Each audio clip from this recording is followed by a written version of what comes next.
nkembo na ye tika kombo na Yesu ekumisa mo aponinga ye moto ya zanga Ezo Salema vraiment des fois et puis ça va passer kasi elo moko na tiré et pas ya Esther na prédication to na enseignement pasteur auti ko sala exhortation wana Esther azalaki pe na o to bengi humilité. Oh voilà. Parce que ceux qui humilité za to ko ipe go ya proposition ya égal ko ya na mbeba donc asalela ki pe humilité tant biso tozo yo ka pe maloba ya nzambe to lo na pe humilité kat na biso parce que l'humilité précède la gloire. Or orgueil eza go précéder la chute donc et kozala important na biso bana nzambe lelo kasi lelo tozo mona moi lo lendo eza mingi des fois tozo milinga ko milakisa mingi na place ya bosala volonté ya nzambe. Pasteur Israël, est-ce que lelo tokoki déjà kozwa na habité sur un message mususu ezali en dehors il y a autre outil goyoka parce que c'est vraiment très fort exemple wana ya Esther na oyazala ki lokola mukonza seni na bango donc mukonza seni déjà pour ça il y a candidate moko donc ezali déjà risque pour na baninga mususu. Est-ce que lelo par rapport il y a 58 points toyebi ezoboma lelo église. Est-ce que nous pouvons avoir peut-être quelques points lelo et permettre déjà bato parce que bayoki yango mingi mais 58 points yango exactement za nini na nini. Ouais. Merci papa. En tout cas avant de commencer na lingina insister mokie sur place wana ya olobakia. Problème au lobby eza indiscipline. Na côté ba na nzambe eza indiscipline. Na beta c'était parce que to le kana pour na kusunga.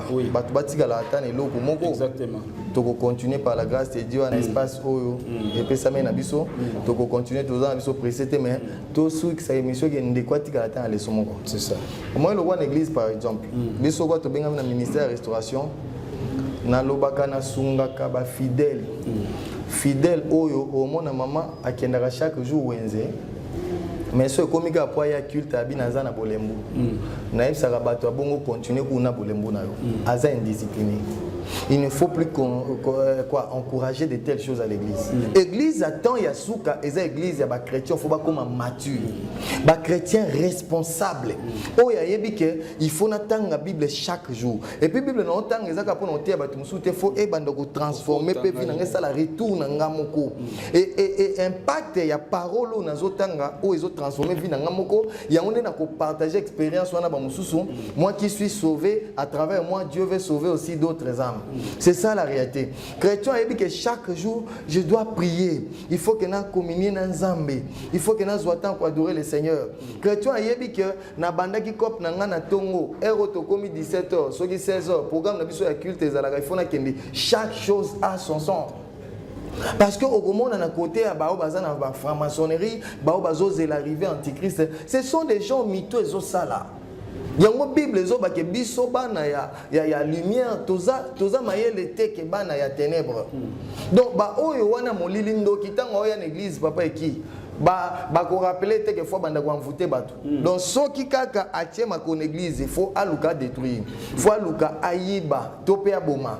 Et soki ngolo salamité a ko continuer nango parce que ba yebi que papa na bango mission bango c'est un voleur. Ne vient que pour égorger, pour détruire, pour voler. Il n'y a que les enfants de Dieu faut rappeler y même importance à culte. Il n'y a que les enfants de Dieu faut rappeler y même que ayiba que naza membre église faut na soutenir l'église volontairement même sur le plan spirituel même spirituellement ou même financièrement ba nzambe il faut rappeler en biloko wana o était c'est que ba nzambe ba mayele mingi te que ba ténèbres. Alors tozana temps yo il ne faut pas encourager de telles choses. Et ça na côté ba nzambe moi nzambe a ko changer ba église à tout moment aluka gani azaka na 15 pasteurs azana pasteur na ye o nzamba pe atia ye na sea maboko na ye o azana berger o ya ko rendre compte à âme na ye mais azaka sous na 5 pasteurs na ye na luzizi la azaka na 4 na mangenge azaka na 2 o bazaka na campus donc azaka na ye moko âme moko na zana 15 bergers so na rendre au mona il faut ba na nzambe botika ce sont excusez-moi pour le terme mais ce sont des bêtises dans l'église du Seigneur na o yazo transmettre la vie aoye banatena o yazo transmettre ba démon. C'est ça. Mutunyon so imposa ka yo main. Et puis bandi mususo ba vanda na baluzizi la ba vanda mangenge. Yo koma mundimika ya prière. Loko koma makasi na prière selon yo yango esali na yo nyonso ya nzambo kokisi. Ata oza maloba mabe. Ata oza na crainte nzambe te. O mata ba retraite na zamba otiki ba conflit na famille. Po na yo loko lo sambela ka ba 200 jours dans nzamba zo bangela yo. Parole de Dieu qui paraté. Donc luzizi le koma église na yo. Ata kimi ba culte na bino zo trouver ngo normal. O vanda 6 mois luzizi là. Et puis après kuna tango fête o ya ba Melchisedek tozana bango. Donc boyebite abima wapa uta wapite ce sont des choses où eza condamnables. Et aussi de notre côté en tant que serviteur de Dieu, manque éthique. Ezo za la paix mabe na kati ya église ya Nzambe. Manque éthique. Tant tozo le kana ba télévision, ozo ka makambo un serviteur de Dieu, ça fait très mal. Na lingina yeb saba na Nzambe ba ke aujourd'hui on peut se le permettre ya kubenga basali mususu ba ex serviteur de Dieu. OK. On a le vétéran. C'est-à-dire des gens, ils sont soutenu à Bangoté. C'est-à-dire mandat et c'est sili.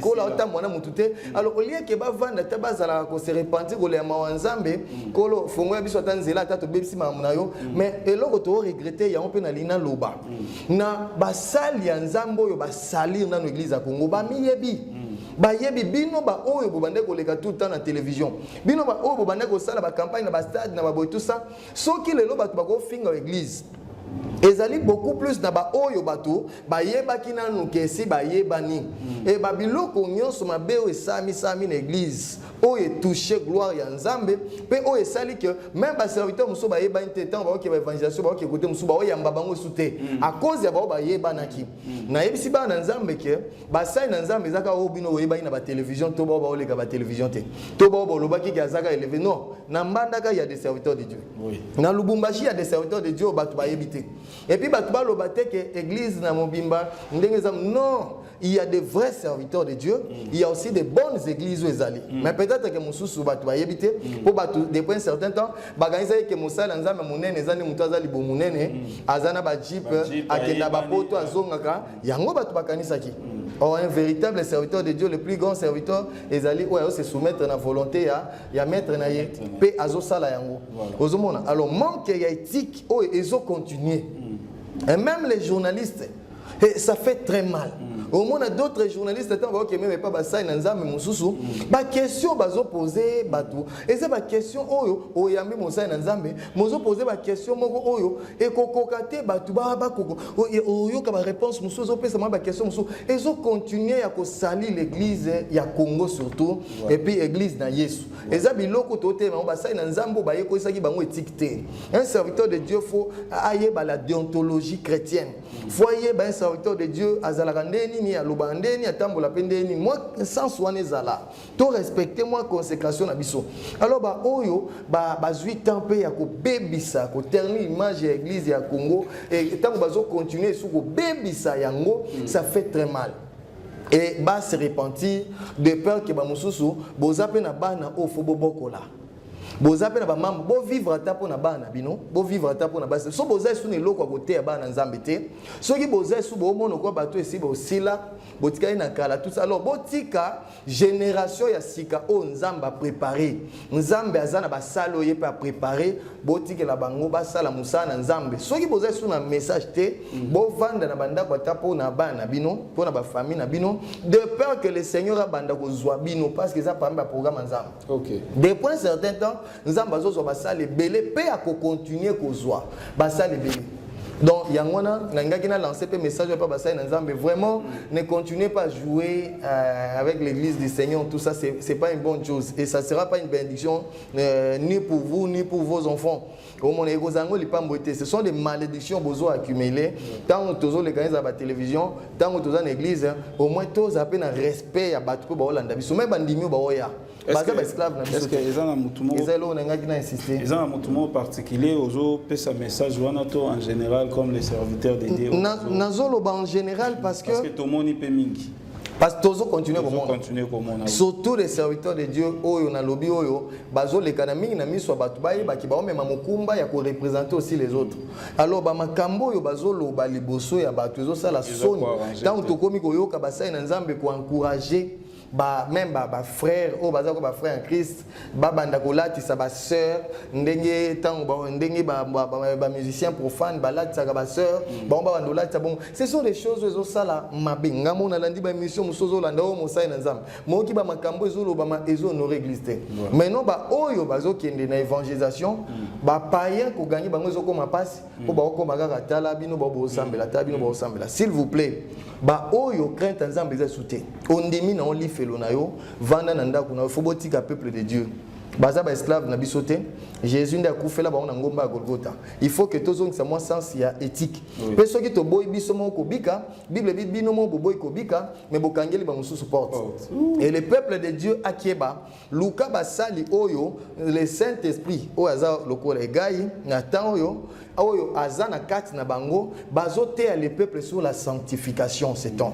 message au faut basali na nzamba te abino c'est la sanctification bon c'est pela siko ndena basalo bazo condamner le péché oza l'église osali mbeba suspendre yo bo sepela basala bongo osali otamwa na vie lisumu te parfois boyina kozwe offrande no abikende bongisa na nzela na yo boko mo sepela na basali ya bongo oyo bazotindika bino vers la sanctification pe bazo sabino ke bo se confier mingi na Saint-Esprit pour Bible bina temps de la fin batu bako luka basali oyo bako sepesa bango ba oteya ba makambo balingi ya on to komi ko mona basalo ba mema wana van wana bazo ba ke message à repentance c'est un message à piaka alors faut ba te akaba na nzambe loko balingi prospérité soki balingi sakoli ate sakoli yango yete ya lokuta bambika ka po ba monika za musakoli par la grâce de Dieu tant to loba boye batunzo bakaisaka kena ba domaine même où izali ya message tozalité na kati mais peut-être que par la grâce de Dieu to bito ya ko lobelate biso ni to lobela nano Yesu je crois que tant to loba bongo par la grâce de Dieu ceux qui nous connaissent bayebi qu'ils appellent les lotés dès le bas âge na ezana domaine en révélation et belé ba mitunaka finalement toza pasteur finalement nous sommes des prophètes pour nzamba utiliser biso pe na koto wana momona mais tokoki ko kende na ko luka ko satisfaire le peuple te ba egai na temps yo bazo nika peuple ndenge nzamba loba na Moïse sanctifie le peuple et tout est sanctifié par la prière et par la parole et comme temps yo il faut topé sa peuple parole pour permettre à se sanctifier atika distraction mokili atika kindumba atika moyibi alongwa na plaisir ya mokili azela retour ya Christ ndé ega il faut fournir biloko pour permettre que Esther akoma suki toko makasi c'est ça eloko ko la zango besoin merci beaucoup voilà ega wana izali Esther wana koma kitoko makasi ezalinde yo mondimi donc mosali ayeba ko préparer ba fidèle to bandimi ya nkolo ete ba koma penza na sanctification bazala restaurer po ete tangu mobali ya libala koya ayeba kozwa basi na ayeba ko bala basi na ye na kimia nyonso tu en tout cas pasteur to komi vraiment na suka émission parce que télévision ezangonga to koyeba ko protéger kasi suko koiko ko ça la biso ta lecture il y a deux ou trois différents lignes attention to continue explication dans moté mais et puis ça déjà moi décor il y a prochaine émission merci beaucoup l'un des points il y a 58 points moi ba point tout monde une église une église ezali manque à une bonne formation ça veut dire que les pionniers na évangile na biso ba pesa pe formation malamu te na ba serviteur bazaki na se ya ba sacerdoce d'abord yango to moni nyonso salami na kati pe église bilo mususu to moy basai na nzambi basali sai na kati église il manque à formation ça dit moto a supporter qui bien la souffrance mais azala préparer pe na gloire te na succès te pasteur c'est au continue voilà et vous allez biso si deuxième point la perversion sexuelle eza moko eloko yo ça fait partie de la formation de la bassin préparer sur le plan spirituel, sur le plan moral et même physique. Mais tu es ma faible liboso et sexe. Et ça c'est un exemple point où tu peux développer mais tout ça. Et puis troisième point tu étudies que l'église à Congo au moins contrairement à Nigeria, évangile est tout chaque batumoko boya moi classe ya likolo et tout chaque les intellectuels, les universitaires et tout chaque bateau baza moi likolo ya ba moyen et puis batouana siko ba komi ko kitisango na se siko biso na Congo église ekiti et pas ya bateau ko bazaki na basse classe ezai pe mabete pour nzambe ya mimonisa mana biloko voilà maintenant til lelo ezasiko passe tozo koka kozwa évangile wana oye na ndenge ya sete to matango pour que l'église tozana to gagner pe ba ministre ya solo to gagner to bimisa to gagner ba PDG komona que même so tindi ba évangélisation na kati église ba lukami ba mur ba mapango kaka ba mur ebukana so ba moni le pas moi mur mo bazo banga okota na kati c'est comme si ba tout baza déjà na moyen ba na besoin ya évangile ya Yesu te or les apôtres ba tout ba Pierre bazaki ba tout mo ya et bazaki pe ba tout moko nzamba zo ina wana ba ramoko ko ba Paul te mais bah tout le monde qui est au Saint-Esprit yaga papa devant le Saint-Esprit et banaka tenga za roi na za boy tout ça tout le monde ba Pierre ba même pe évangile kolo mais comment na différence c'est ba Pierre na Paul le quoi Paul azaki mutumo déjà bien instruit atanga na ba école bien na famille moko bien attendre na Israël aux double nationalité c'est que vous avez famille bien au monde que Paul azaki na facilité à côté ya ba roi Paul azaki na facilité à quoi aborder ba tout moko ba ran likolo alors il faut tenir compte le kwana mboka na biso ko kamba ba chrétien il faut que to gagner pe ba to minene tous à la pena ba ministre ba banga nzambo ba oyiba mboka te c'est important tango tozo ba ke mboko ba chrétien ba okambango total asiko ba nani tozo kamba o lobi ba komata toza na ba généraux o ba obanga nzambe o toza na ba to ranyo swana donc na ko se limiter wana pona loba que il faut ba ba ye bango toza ba il faut photo sala na mboka na biso toza na ba konzebele ba obanga nzambe mais soko sali o vérifier bien au mona que la majorité à batebele toza na bangwawa bakamba biso c'est ça qu'il y a des chefs coutumiers na lobité na ndenge so non mais par rapport la ka ya mboka o au mona même oyo déjà ba introniser chef coutumier donc mboka zo kamba beaucoup plus na batu oyo ya na lobité que na fingi batute na lobi lo monter mais na lobi par rapport ya la ka ya mboka oyo et ko kamba beaucoup plus na ba chrétien tango ba chrétien ça dit batu bambi Jésus quoi Seigneur peu sauveur ba onde ba ko ramener Congo na o ezali plan nzamba ça pour na Congo mais toza na combien de ministres toza combien de députés sénateurs ba banga nzambo bazali penda bana Yesu na ba église za musala ko sala eza par rapport à makambo nyonso wana donc il faut to matisse évangile kolo to gagner pe batu oyo baza pe influent pour à travers bango et ko sango pe ko kende pe ndenge sengeli Yesu akufa bakenda osenga nzoto ne na Pierre te et mutu asenga nzoto Yesu ayi mutu mwa za pe aramo c'est-à-dire Jésus azotambola mazaki na ba disciples ndenge nyonso mais tant ya kufi Pierre te mutakenda mutu batika fonga mutakenda ite ba disciple bakenda te mais senga mutu mo pe aramo go boye ye asona bango ka baninga na ipo pe za aramo babi bo pesa nga ko wana si bobomie et puis azaki na sepulcre na ye oyo ya tongaki nanu mutakota kitozo mona c'est-à-dire l'église faut bongo pour église za la équilibré voilà donc c'est un peu ça ba interpréter que tolobi qu'il faut qu'à côté ba riche non on a le par rapport à missiologie par rapport à mission tant qu'on la pèse nos mission il faut toucher couche nyon surtout il faut toucher couche nyon il y a les contraires biso siko et souki na ramoko boy tant nzamba kuta biso na bato na to pengu ya pesio kaka moi $10,000 ba moko pasteur a pengu pour tozala bien préparé na ba biloko nyon sote. Voilà, merci beaucoup toko tapina na ba détail to moni déjà ndenge ni couleur na ngozo pesa biso parmi les 58 points wana to uti ko mona juste moi ba détail ya 3 points na nous to ko tipena na profondeur na ngote. Merci pasteur Israël pour na restauration oyo l'ère de la restauration et merci Nabino Nyo Soto Bolanda Kibiso tokozo que ça malobe pas ya pasteur Israël ko pesa biso sous adresse ya église et puis numéro de téléphone bien que ça mentionné wana tout Shekina oyo azana na montage comme la biso ngo. Bon, merci beaucoup papa qui n'a profité de l'occasion na pesi bana nzambe nyonso na mokili mbote ko Bolanda biso en particulier l'église source de vie au nazo Kamba et puis na madame na maman Jenima au ba oto Landa clip na au beau simple ko ça ba nzambe madame pasteur Israël voilà nzambe apambola bino numéro na biso ezali 089 12 90 162 089 12 90 162 et wana ezape na WhatsApp numéro wana pesi église ezali na commune Kalamu na Malele numéro 6 tokangami juste na avenue Ango donc somme tawti côté à Victoire à okende vers Capella juste eza na avenue soki aleki areo babengaka Jamar et bani après 3 avenues wana place biso za Malele numéro 6 c'est sûr que Mwenza So que moi ça l'équipe c'est l'avenir ango après on continue na capella. Vraiment que le Seigneur bénisse au nom de Jésus. Voilà, merci beaucoup, que le Seigneur vous bénisse au nom de Jésus. Et zalaki wana maloba ya suka pona émission lelo et pas ya pasteur Israël Yanzambi o toyambaki lelo et topesi merci aussi na Shekina qui était derrière la caméra. Merci na famille Bumba Mobimba place Bozwami, merci na famille Nangai et merci na bandekonyo surtout. Voilà, tokutani très prochainement na ba numéro mususu tolobi ndenge tolobara na suka ba émission na biso lokumu ezonga pa yao. Bye.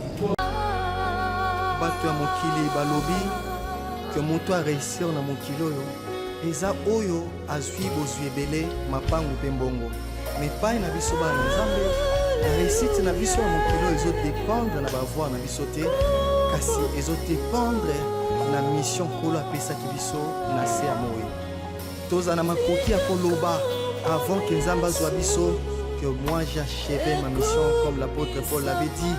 J'ai combattu un bon combat, j'ai achevé ma course et j'ai gardé la foi et la couronne de justice m'est réservée. Alléluia.